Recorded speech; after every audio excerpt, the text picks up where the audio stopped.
বিশ্ব রাজনীতিতে আবারও চাঞ্চল্যকর মোড়। সাম্প্রতিক এক ফাঁস হওয়া গোপন বার্তায় উঠে এসেছে বিস্ফোরক তথ্য।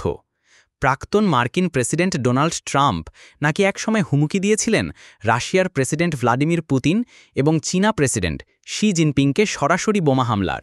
এই তথ্য ফাঁস করেছেন ট্রাম্পের সাবেক নিরাপত্তা উপদেষ্টা জন বোল্টন। এক সাক্ষাৎকারে বোল্টন দাবি করেন, ট্রাম্প ব্যক্তিগতভাবে বলেছিলেন, আমার যদি সুযোগ থাকত আমি পুতিন কিংবা শিকে চুপি চুপি একেবারে গুনিয়ে দিতাম। বিশ্লেষকরা বলছেন, এই ধরনের মন্তব্য মার্কিন পররাষ্ট্রনীতির জন্য যেমন বিপজ্জনক, তেমনি আন্তর্জাতিক কূটনৈতিক সম্পর্কেও বড় ধাক্কা দিতে পারে। অন্যদিকে এই খবর সামনে আসার পর রাশিয়া ও চীনের পক্ষ থেকে এখনও কোনো আনুষ্ঠানিক প্রতিক্রিয়া পাওয়া যায়নি। তবে যুক্তরাষ্ট্রে অভ্যন্তরীণ রাজনীতিতে এই ফাঁস হওয়া বার্তা নিয়ে শুরু হয়েছে তীব্র বিতর্ক। বিশেষ করে ২০২৪ সালের প্রেসিডেন্ট নির্বাচনের প্রাক্কালে এমন তথ্য ফাঁস হওয়ায় ডোনাল্ড ট্রাম্পের ভাবমূর্তি নিয়ে নতুন করে প্রশ্ন উঠেছে। যুক্তরাষ্ট্রের গোয়েন্দা সংস্থাগুলো এখন খতিয়ে দেখছে, আদৌ এই মন্তব্য শুধু কথার বলয় ছিল নাকি এর পেছনে ছিল কোনো গোপন পরিকল্পনা। বিশ্বব্যাপী এখন বাড়ছে কূটনৈতিক উত্তেজনা।